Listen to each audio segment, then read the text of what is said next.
Good morning, and happy Monday from the farm.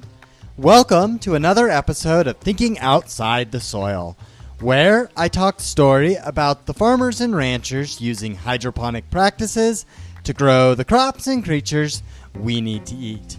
And I am your host, Seany Alfalfaseed. Thank you for being with us on this beautiful morning.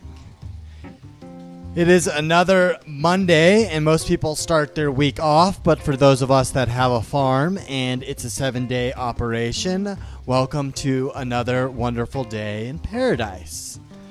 I wanted to talk a bit more about unconventional learning in agriculture.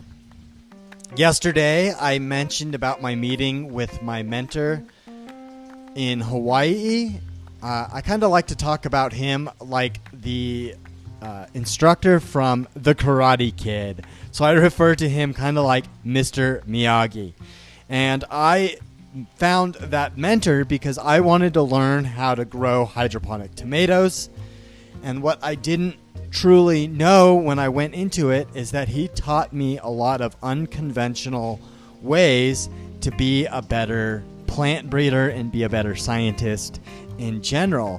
And most of that was built through building a foundation in molecular biology and biochemistry.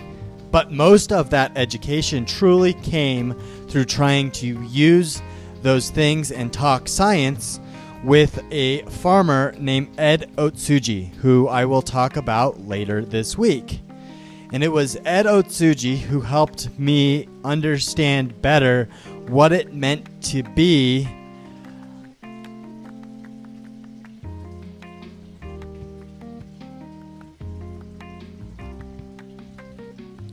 a better student.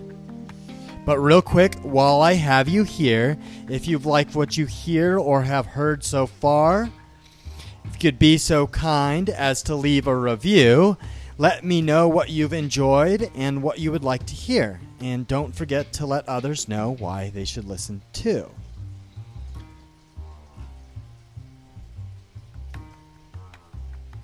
So last spring, I learned that a local high school was getting an aquaponic system at their brand new greenhouse from a company that I used to work for here in Colorado called the Aquaponic Source.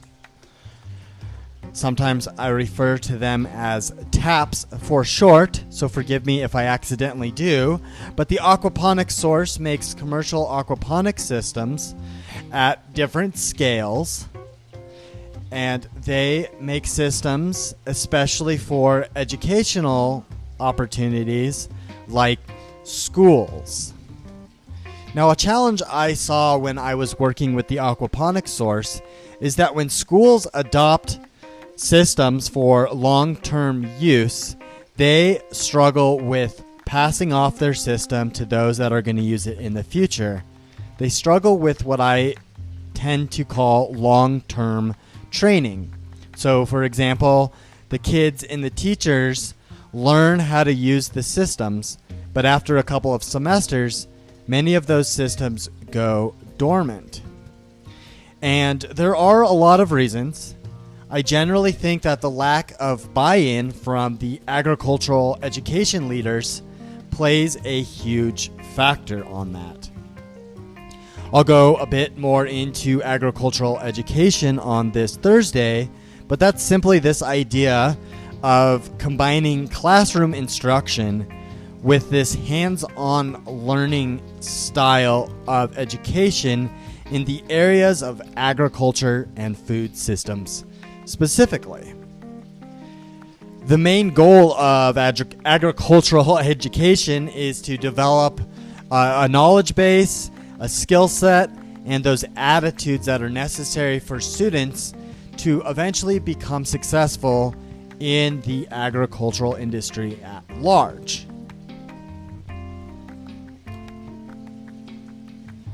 Now, from me to you and to the world, I see hydroponics as an integral part of the future in agriculture. And I found a lot of success with hydroponics in agriculture when you get buy-in. when you can get the operators or the future users to participate in the startup. But I know that it's not just me that thinks that. Recently, I got the chance to partner with an agricultural instructor. That's the one that I mentioned in an episode last week while bouncing on the bus with the Greeley West FFA group. The instructor's name is Miss Pierce, and she is one of the FFA instructors at Greeley West, and she believes that her students need to learn how to manage hydroponic farms.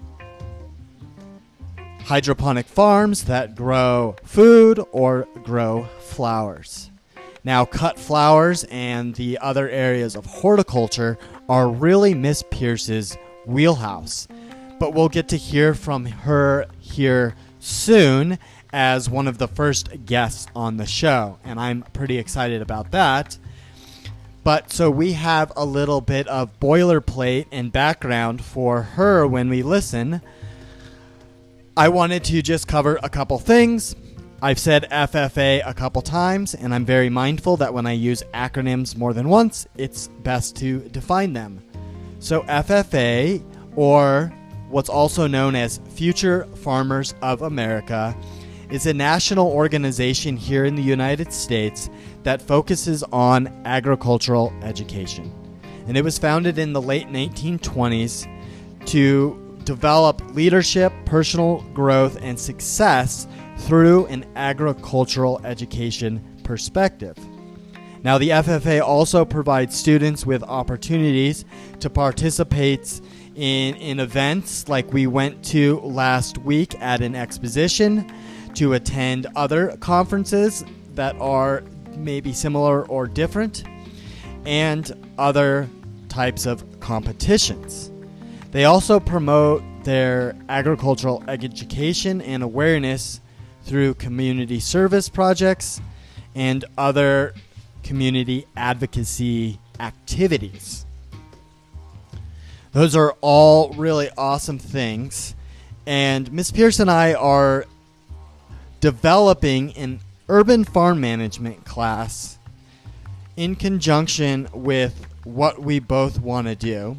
It's been slow going, but the aim is really to create this 16-week curriculum that is aimed to teach hydroponic farming.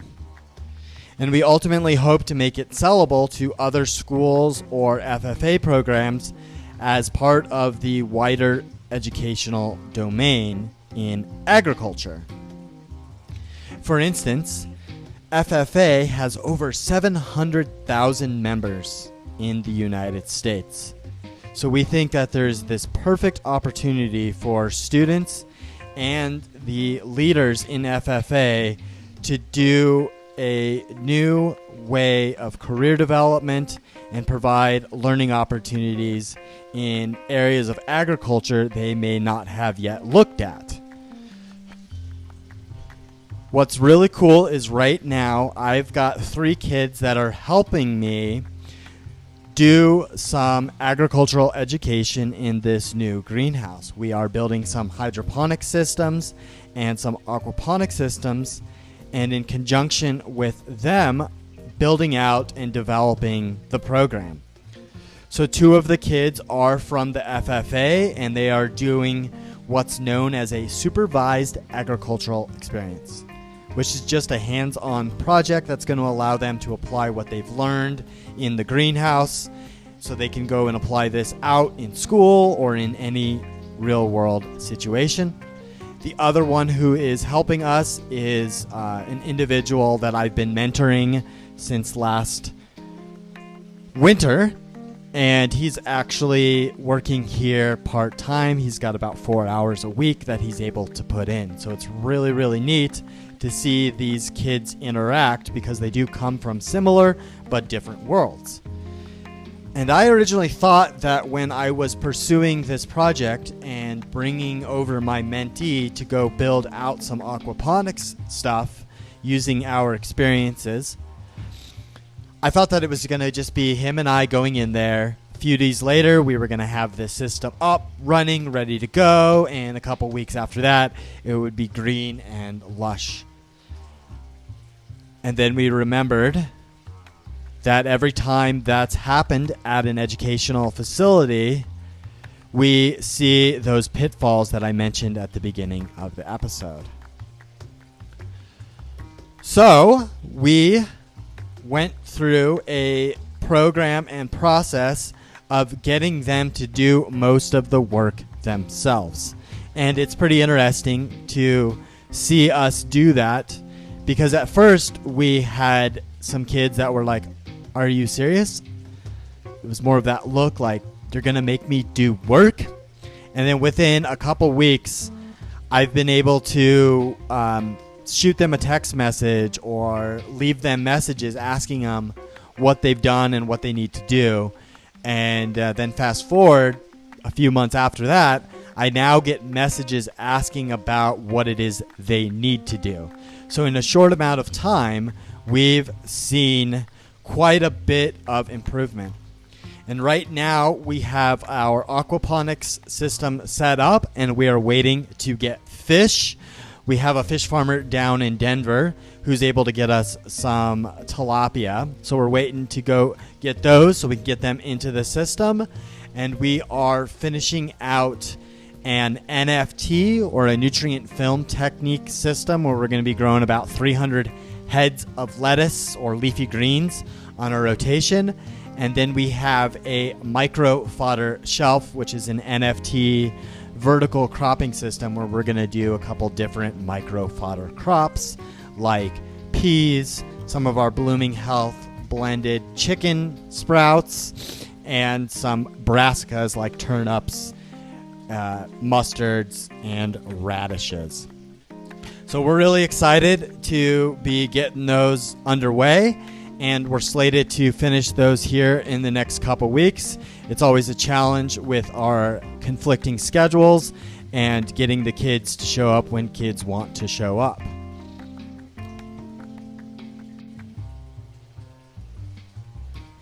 Though that is all I have for us this morning. If you've enjoyed this or any of the previous episodes, be sure to follow the show and give it some stars. If you would be so kind as to leave a review and let me know what you like and why others should listen too. We want to know why you're here and why others should stay, so they don't miss out on becoming part of the next agricultural revolution. And join us again tomorrow. Join us again tomorrow for another episode. Take care and have a lovely day.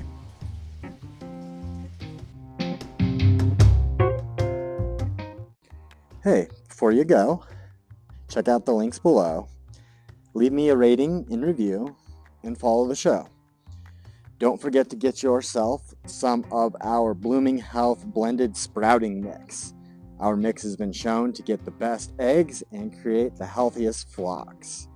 With feed costs going up, right now's the time to lock in a subscription so that you can get the best eggs without having to go to the grocery store or the feed store anymore. Check out the links below to get yourself some Blooming Health blended sprouting mix.